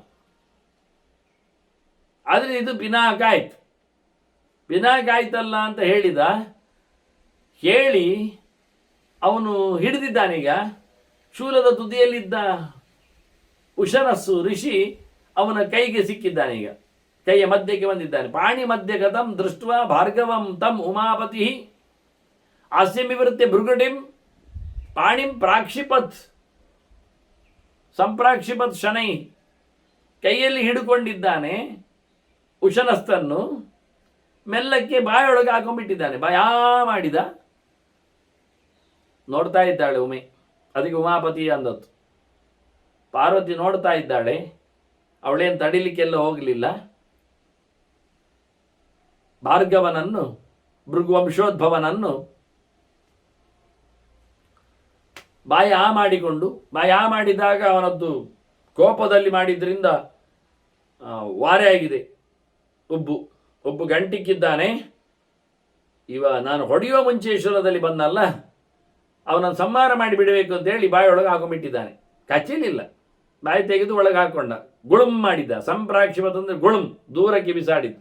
ಮೆಲ್ಲ ಜೋರು ಎಸೆದರೆ ಅಲ್ಲಿಗೆ ತಾಗಿಯಲ್ಲಿ ಅದು ಪ್ರಾಣ ಹೋದರೆ ಅವನದ್ದು. ಪ್ರಾಣ ಹೋಗುವಾಗಿ ಮಾಡಲಿಲ್ಲ, ಮಾಡಿ ಮೆಲ್ಲಕ್ಕೆ ಬಾಯೊಳಗೆ ಆಗಿಬಿಟ್ಟ, ಬಾಯಿ ಮುಚ್ಚಿದ.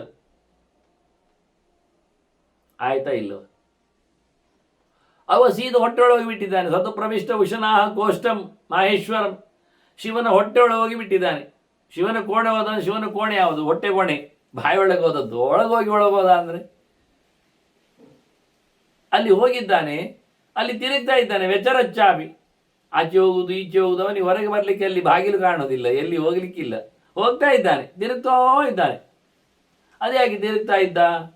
ಧರ್ಮರಾಜ ಹೇಳ್ತಾನೆ, ಎಂಥದ್ದು ಮಾರಾಯರೆ ತಿರುಗ್ತಾ ಇದ್ದ ಅಂತ ಹೇಳಿದಲ್ಲಿ ಕತೆ ಮುಗೀತಾ? ತಿರುಗುದಿಲ್ಲಿಗೆ? ಅಲ್ಲಿನ ತೀರ್ಥಕ್ಷೇತ್ರ ಉಂಟ ಅಲ್ಲಿ, ಅಥವಾ ಅಲ್ಲಿ ಏನಾದರೂ ಉದ್ಯಾನ ನಗರ ಎಲ್ಲ ಉಂಟ? ಅದು ದೇವಸ್ಥಾನದ ದೇವಾಲಯದ ಬೀಡವದು. ಶಿವನ ಹೊಟ್ಟೆಯೊಳಗೆ ತಿರುಗುದೆಂಥದಿವ ಹೇಳಿ ಧರ್ಮರಾಜ ಜೋರು ಮಾಡ್ತಾನೆ. ಎಂಥದ್ದು ಮಾರಾಯರೆ ತಿರುಗಿದ್ದವ? ಭೀಷ್ಮ ಹೇಳ್ತಾನೆ, ತಿರುಗಿದ್ದೆ ಮತ್ತೆ ಎಂಥದ್ದು, ಹೊರಗೆ ಬರಲಿಕ್ಕೆ ಆಗುದಿಲ್ಲ. ಇವ ಎಂತ ಮಾಡಿದ ಗೊತ್ತುಂಟ ಶಿವ? ಅಲ್ಲಿ ಮುಗಿದೋಯ್ತು ಕತೆ. ಅವ ಸ್ಥಿತ ತಪಸ್ಸಿಗೆ ಹೋಗಿ ಬಿಟ್ಟಿದ್ದಾನೆ. ಇಲ್ಲಿ ಕಥೆ ಆಯಿತು. ಕುಬೇರನದ್ದು ಸಂಪತ್ತಿನ ದೂರು ಬಂತು, ಉಶನಸ್ಸನ್ನು ಬಾಯೊಳಗೆ ಹಾಕೊಂಡದ್ದು ಬಂತು, ಅಲ್ಲಿಗೆ ಆಯಿತು.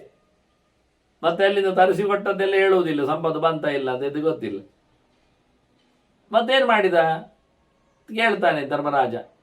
ಅದು ಹಿಂದೆ ಮಾರಾಯ ಕತೆ ಅಂತ ಗೊತ್ತುಂಟ. ಪುರಾ ಸೋಂತರ್ ಜಲಗತಃ ಸ್ಥಾನಭೂತೋ ಮಹಾವ್ರತಃ. ಶಿವ ತಪಸ್ಸು ಮಾಡಲಿಕ್ಕೆ ಹೋಗಿದ್ದಾನೆ ಹಿಂದೆ. ಎಲ್ಲಿ? ನೀರಲ್ಲಿ ಸಮುದ್ರದ ಒಳಗೆ ತಪಸ್ಸು ಮಾಡೋದವ. ಒಳಗೆ ಹೋಗಿ ತಪಸ್ಸು ಮಾಡಿಯೇ ಬಿಟ್ಟ. ಅವನ ಭಯಂಕರ ಬಹಳ ವ್ರತ, ದೊಡ್ಡ ವ್ರತ. ಅವನು ಸ್ಥಾನಭೂತ, ಮರದ ಕೊರಡಿನಾಗಿ ಕೂತ್ಕೊಂಡು ಬಿಡುದವ, ಅಲ್ಲಾಡೋದಿಲ್ಲ. ಆ ನಮನಿ ಗೊಂಬೆಯಾಗಿ 1-2 ವರ್ಷವ ಮಾರಾಯ. ಪ್ರಯುತಾನಿ ಅರ್ಬುದಾನಿ ಚ. ಅಯುತಂ ಪ್ರಯುತಂ ಅಂತೆಲ್ಲ ಇರುದು. ಅಯುತ ಅಂದ್ರೆ 10,000, ಪ್ರಯುತ ಅಂದ್ರೆ 1,00,000, ಅರ್ಬುದ ಅಂದ್ರೆ ಇನ್ನು ಮುಂದೆ ಹೋಗ್ತದೆ. ಅರ್ಬುದ, ನೆರ್ಬುದ ಎಲ್ಲ, ಶಂಕ, ಕರ್ವ ಎಲ್ಲ ಇದು ಲೆಕ್ಕಾಚಾರದ ಕಥೆಗಳು, ಸೊನ್ನೆಗಳ ಲೆಕ್ಕಾಚಾರದಲ್ಲಿ. ಹಾಗಾಗಿ 1,00,000 ಕೋಟಿ ವರ್ಷ, ಅದು ಅಂದ್ರೆ ಕೋಟಿ, 1,00,000 ಕೋಟಿ ವರ್ಷ ತಪಸ್ಸು ಮಾಡಿದ್ದೆ ಇವ ಉಶನಸೆಯಲ್ಲಿ. ಉಶನಸು ಒಟ್ಟೊಳಗೆ ತಿರುಗಿದ್ದೆ. ಆಯ್ತಾ ಇಲ್ಲ? ಮತ್ತೆ ಬ್ರಹ್ಮದೇವರು ಬಂದರು, ಶಿವನ ಹತ್ರ ಕೇಳಿದ್ರು, ತಪಸ್ಸೆಲ್ಲ ಗೌಜ ಅಂತ. ಭಾರಿ ಗೌಜಿ ತಪಸ್ಸು, ಒಳ್ಳೇದಾಯ್ತು ಅಂತ ಹೇಳಿದೆ ಇವ. ನೋಡಿ, ಮಾತಾಡಿ ಹೋದರು. ಈಗ ವಿಷಯ ಏನಾಗಿದೆ ಅಂದ್ರೆ, ಭೀಷ್ಮರು ಹೇಳ್ತಾರೆ, ತತ್ ಸಂಯೋಗೇನ ಚ ವೃದ್ಧಿಂಚಾಪಿ ಅಪಶ್ಯತ್ತು ಸತು ಶಂಕರ. ಶಿವ ಯೋಚನೆ ಮಾಡಿ ನೋಡಿದ, ನಾನು ನುಂಗಿ ಹಾಕಿದ್ದೇನೆ ಉಶನಸ್ಸನ್ನು, ಕೋಟಿಗಟ್ಟಲೆ ವರ್ಷ ತಪಸ್ಸು ಮಾಡಿದ್ದೇನೆ ಚಂದ ಮಾಡಿ. ಆ ತಪಸ್ಸು ಇವನಿಗೂ ಆಗಿದೆ ಈಗ, ಹೊಟ್ಟೆಯೊಳಗೆ ಕೂತವನಿಗೆ. ಯಾಕೆಂದ್ರೆ ಯಾವತ್ತು ಹಾಗೆ ಹತ್ತಿರದಲ್ಲಿ ಇದ್ದವರಿಗೂ ಅದರ ಗಾಳಿ ಬರ್ತದೆ, ಒಳಗೆ ಕೂತವನಿಗೂ ಆಗಿಬಿಟ್ಟಿದೆ ಈಗ. ವಿಚಿತ್ರ ಅಂದ್ರೆ ಹಾಗೆ. ಕೆಲವೊಮ್ಮೆ ಕೆಲವು ಗೋಷ್ಠಿಗಳು ವ್ಯಕ್ತಿಯ ಒಳಗೆ ಪ್ರವೇಶ ಮಾಡ್ತವೆ. ಯಾವುದೋ ಒಂದು ಕಡೆಯಲ್ಲಿ ಏನೋ ಒಂದು ಮಾಡಿಕೊಂಡಾಗ, ಅವನು ಸೊತ್ತು ತಂದ ಇಟ್ಟುಕೊಳ್ಳು, ಯಾರೋ ಒಬ್ಬ ಹೋಗಿದ್ದಾನೆ, ಅವನದ್ದು ಎಗರಿಸಿ ತಂದಿದ್ದಾನೆ. ಇವ ಎಗರಿಸಿ ಎಲ್ಲಿ ಆದರೂ ಬಿಟ್ಟು ಹೋದದ್ದನ್ನು ಎತ್ತಿ ತಂದಿದ್ದಾನೆ. ಅದು ಇವನಿಗೆ ಉಪಯೋಗಕ್ಕೆ ಸಿಕ್ಕಿದೆ, ದುಡ್ಡೋ ಸಂಪತ್ತೋ ಎಲ್ಲ. ಹಾಗಾಗಿ ಇವನೊಳಗೆ ಅದು ಪ್ರವೇಶ ಮಾಡಿ ಕೂತಿದೆ. ಈಗ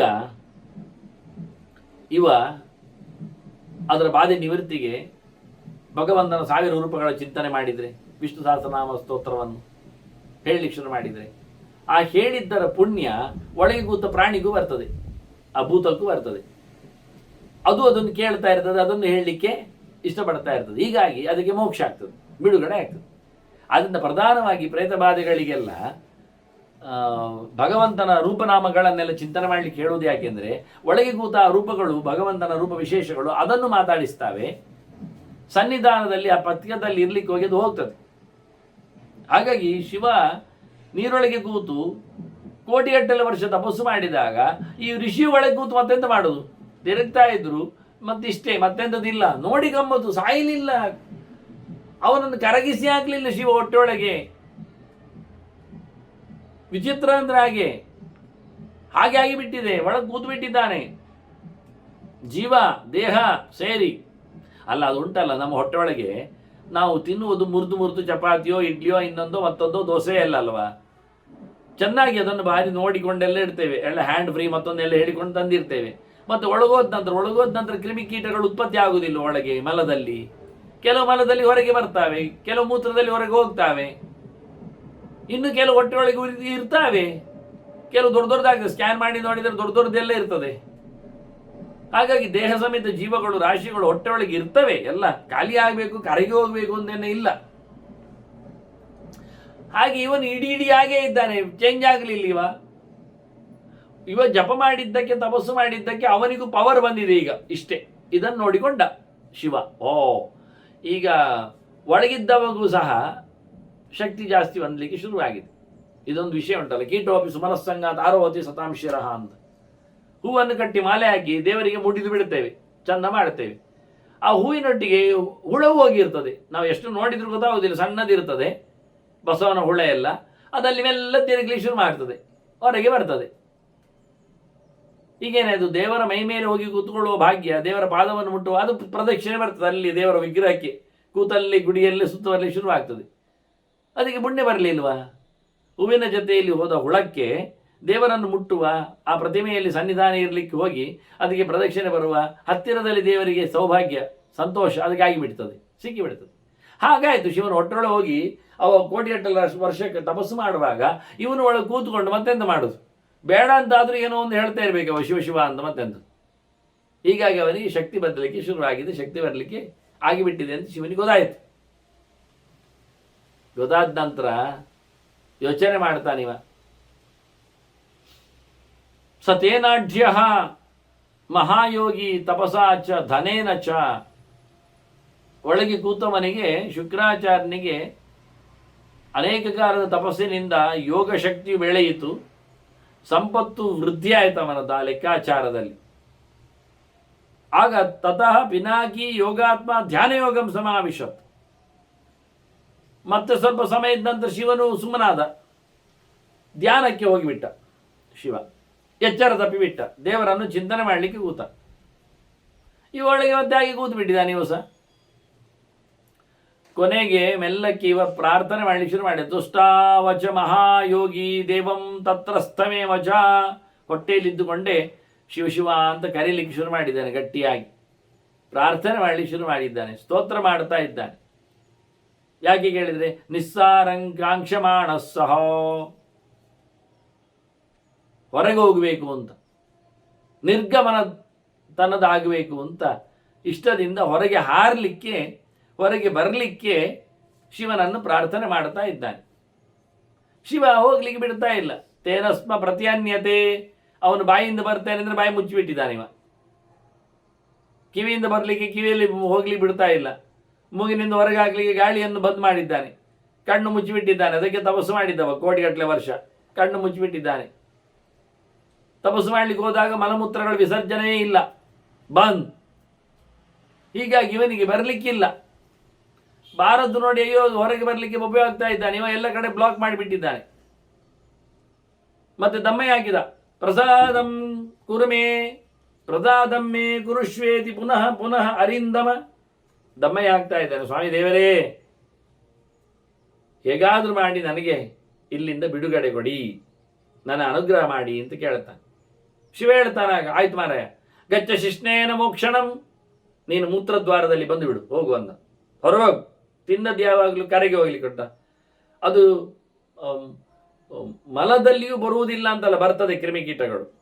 ಆದರೆ ಮೂತ್ರದ್ವಾರದಲ್ಲಿ ಬರುವ ಮೂಲಕ ಜೀವ ಬದುಕಿ ಬರಲಿಕ್ಕೆ ಬರ್ತದೆ. ಅಲ್ಲಿ ಜೀವ ಅಂದರೆ ಅಬ್ರಭೂತ್ವ ಮೇಘೋ ಭವತಿ, ಮೇಘೋ ಭೂತ್ವ ಅಂತ ಹೇಳಿಕೊಂಡೆಲ್ಲ, ಅಬ್ರಭೂತ್ವ ಮೇಘೋ ವರ್ಷತಿ ಅಂತ ಹೇಳಿಕೊಂಡು ಜೀವ ಸಮುದಾಯಗಳು ಮಳೆಯಲ್ಲಿದ್ದು, ಮೋಡದಲ್ಲಿದ್ದು, ಧರೆಗೆ ಇಳಿದು, ತರಕಾರಿಗಳಲ್ಲಿ ಪದಾರ್ಥಗಳಲ್ಲಿ ಬಂದು ಪುರುಷನ ದೇಹದಲ್ಲಿ ತಿನ್ನಲಿಕ್ಕೆ ಹೋಗಿ, ಅವನ ರೇತಸ್ಸಿನಲ್ಲಿ ಅದು ಬರಲಿಕ್ಕೆ ಹೋಗಿ ತಾಯಿಯ ಗರ್ಭವನ್ನು, ಹೆಂಡತಿಯ ಉದರವನ್ನು ಪ್ರವೇಶ ಮಾಡಿ, ಗರ್ಭವನ್ನು ಪ್ರವೇಶ ಮಾಡಿ ಅಲ್ಲಿ ಮಗುವಾಗಿ ಹುಟ್ಟುವುದು ಅಂತ ಕ್ರಮ, ಹುಟ್ಟಲಿಕ್ಕೆ ಒಂದು ಕ್ರಮ. ಹೀಗೆ ಇದನ್ನು ಸೂತ್ರಗಾರರು ಬಹಳಷ್ಟು ಚಿಂತನೆಯನ್ನು ತಂದಿದ್ದಾರೆ, ಹೇಗೆ ಸೃಷ್ಟಿಯಾಗುವುದು ಹೇಳುವ ಲೆಕ್ಕದಲ್ಲಿ. ಉಪನಿಷತ್ತುಗಳು ಮಾತಾಡಿವೆ ಅದನ್ನು. ಆದರೆ ದೈವ ಹೇಳ್ತಾನೆ, ನೀನು ಜೀವಂತ ಬರಬೇಕಲ್ಲ ಈಗ, ಹಾಗಾಗಿ ಬದುಕಿರಬೇಕಲ್ಲ, ಇದು ವೇಸ್ಟೇಜ್ ಅಲ್ಲ, ಹಾಳಲ್ಲ, ಹಾಗಾಗಿ ನೀನು ಬಂದು ಬಿಡು ಅಂತ ಹೇಳ್ತಾನೆ. ಅವ ಅದಕ್ಕೆ ಬೇರೆ ಕಡೆಯಲ್ಲಿ ಹೋಗ್ಲಿಕ್ಕೆಲ್ಲ ಪ್ರಯತ್ನ ಮಾಡಿ ಆಗದೇ ಇದ್ದಾಗ, ಇಷ್ಟ ಆಗದೆ ಇದ್ದು ಕೊನೆಗೆ ಸಭೆ ನಿಷ್ಕ್ರಮ್ಯ ಶಿಷ್ಣೇನ ಶುಕ್ರತ್ವಂ ಅಭಿಭೇದಿವಾನ್, ಹಾಗಾಗಿ ಅಲ್ಲಿಂದಲೇ ಹೊರಗೆ ಬಂದು ಬಿಟ್ಟ. ಆದ್ರಿಂದ ಇವನಿವ ದಿಷ್ಟಾಜಾದ ಶುಕ್ರ ಅಂತ ಅನಿಸಿಕೊಂಡ. ಇವನ ಹೆಸರು ಅಲ್ಲಿಂದ ಬಂತು. ಇದರಿಂದಾಗಿ ಅವನಿಗೆ ಮೇಲೆ ಸಹ ಆಕಾಶದಲ್ಲಿ ಸಹ ಸಂಚಾರದಲ್ಲಿ ಕುಂಠಿತತೆ ಬಂದದ್ದು. ಕಾರ್ಯೇಣತೇನ ನಭಸೋ ನಾದ್ಯಗಚ್ಚತ ಮಧ್ಯತ, ನಡುವಿನಲ್ಲಿ ಅದಕ್ಕೆ ಹೋಗ್ಲಿಕ್ಕೂ ಆಗಲಿಲ್ಲ. ಅದರಲ್ಲಿಯೂ ಹೊರಗೆ ಬಂದ ತಕ್ಷಣ ಮಾಮೂಲಿ ನೆನಪು, ಎಂತ ಕುಬೇರನ ದುಡ್ಡು ಕಳವು ಮಾಡಿದ್ದಾನಿವ, ಕಳ್ಳ ಇಷ್ಟರವರೆಗೆ ಜೈಲಿನಲ್ಲಿ ಕೂತಿದ್ದಾನೆ, ಅಲ್ಲಿಗೆ ಶಿಕ್ಷೆ ಮುಗಿಲಿಲ್ಲ, ಮತ್ತೆ ಸಂಪತ್ತು ಕೊಡಲಿಲ್ಲ, ಇನ್ನು ಕೊಲ್ಲಿಕ್ಕೆ ಹೋಗಿದ್ದಾನೆ. ಭವೋ ರೋಷ ಸಮಾವಿಷ್ಟ ಶೂಲೋದ್ಯತಕರ ಸ್ಥಿತ, ಮತ್ತೆ ಪುನಃ ಶೂಲ ಎತ್ತಿದ್ದಾನೆ. ಆವತ್ತು ಶೂಲ ಎತ್ತಿದಾಗ ಅದರ ತುದಿಗೆ ಬಂದು ಕೂತಿದ್ದಾನೆ ಹೇಳಿ ಬಗ್ಗಿಸಿ ಬಿನಾಕ ಮಾಡಿ ಬಾಯೊಳಗೆ ಹಾಕೊಂಡ. ಈಗ ಮತ್ತೆ ಪುನಃ ಶೂಲ ಎತ್ತಿದ್ದಾನೆ. ಶೂಲ ಎತ್ತಿದಾಗ ಪಾರ್ವತಿ ಹೇಳ್ತಾಳೆ, ಅದಕ್ಕೆ ನಾನು ಹಾಗೆ ಹೇಳಿ ಪಾರ್ವತಿ ಎದುರೇ ಆದದ್ದು ಬಾಯೊಳಗೆ ಹಾಕೋದಿಲ್ಲ ಅಂತ. ಪಾರ್ವತಿ ಹೇಳ್ತಾಳೆ, ನಹಿ ದೇವೋದರಾತ್ ಕಶ್ಚಿತ್ ನಿಸೃತಃ ನಾಶಮರತಿ. ಸ್ವಾಮಿ, ನಿಮ್ಮ ಹೊಟ್ಟೆಯಿಂದ ಹೊರಗೆ ಬಂದವ ಸಾಯುವುದು ಅಂತ ಉಂಟಾ? ಸಾಯಬಾರ್ದಲ್ವ? ಈ ನಿಮ್ಮ ಹೊಟ್ಟೆಯಿಂದ ಹೊರಗೆ ಬಂದದ್ದು ನನ್ನದು ಗಂಡ ಅಲ್ವಾ, ನೀವು ನನ್ನ ಮಗ ಅಲ್ವಾ ಆಗ? ಅದು ನಿಮ್ಮ ಮಗ ಅಂತ ಅರ್ಥ. ಪುತ್ರತ್ವಂ ಅಗಮದ್ದೇವಿಯ ವಾರಿತೆ ಶಂಕರೇ ಚ ಸಹ. ಅದರಿಂದ ಶಿವನನ್ನು ಕೊಲ್ಲುವುದು ಬೇಡ ಅಂತ ಹೇಳಿ ತಡೆದು ಬಿಟ್ಲವಳು. ನನ್ನ ಮಗ ಅವ, ನೀವು ಹುಟ್ಟಿಸಿ. ಆವತ್ತು ಗಣಪತಿ ಬಂದದ್ದು ಇದೇ ರೀತಿ ಅಲ್ಲ, ಇವ ಗಣಪತಿಯವಳು ಮಾಡಿ ಆದದ್ದು ಕತೆ. ಅದು ಷಣ್ಮುಖ ಆದದ್ದು ಅದೇ ರೀತಿ ಅಲ್ವಾ? ಎಲ್ಲಿಯೋ ಯಾರ್ಯಾರೋ ಹೇಗೇಗೋ ಆಗಿ ಹೋಗಿ. ಹಾಗಾಗಿ ಶಿವನ ಮಗನಾಗಿ ಹೊರಗೆ ಬರಲಿಕ್ಕೆ ಹೋಗಿ ಶುಕ್ರನಿಗೆ ದೊಡ್ಡ ಸ್ಥಾನಮಾನ ಮತ್ತೊಮ್ಮೆ. ಅವನು ಹುಟ್ಟಿ ಆಗಿದೆ ಅಲ್ಲಿ ಭೃಗುವಂಶದಲ್ಲಿ, ಇಲ್ಲಿ ಮತ್ತೆ ಈ ರೀತಿಯಾಗಿ ಬಂದುಬಿಟ್ಟಿದ್ದಾನೆ. ಹೀಗಾಗಿ ಅವನನ್ನು ಸಾಯಿಸುವುದು ಬೇಡ ಅಂತೇಳಿ ಪಾರ್ವತಿ ಹೇಳಿದ್ಲು. ಸರಿ ಅಂತೇಳಿ ಶಿವ ಗಚ್ಚತ್ವಿ ಶತಾಗಂ, ಹೋದು ಬೇಕಾದಲ್ಲಿ ಹೋಗಿಬಿಡಲಿ ಅಂತ ಹೋಗ್ಲಿಕ್ಕೆ ಬಿಟ್ಟ. ಹೀಗೆ ಶಿವನಿಗೂ ಪಾರ್ವತಿಗೂ ನಮಸ್ಕಾರ ಮಾಡಿ ಅವ ಇಷ್ಟ ಬಂದಡೆಗೆ ಹೋಗಿಬಿಟ್ಟಿದ್ದಾನೆ ಅಂತೇಳಿ ಶುಕ್ರಾಚಾರ್ಯರಾದ ಕಥೆ, ಅವನ ವಿಶೇಷದ ಅಂಶಗಳ ಬಗ್ಗೆ ಧರ್ಮರಾಜ ಕೇಳಿದ್ದಕ್ಕೆ ಉತ್ತರ ಕೊಟ್ಟಿದ್ದಾನೆ. ಮುಂದೆ ಧರ್ಮರಾಜನ ಪ್ರಶ್ನೆಗಳು ಚಿಂತನೆಗಳು ಹೇಗೆ ಎನ್ನುವುದನ್ನು ಮತ್ತೆ ಸೇರಿದಾಗ ವಂದನೆಗಳೊಂದಿಗೆ ಶ್ರೀಕೃಷ್ಣ ನಾರಾಯಣ.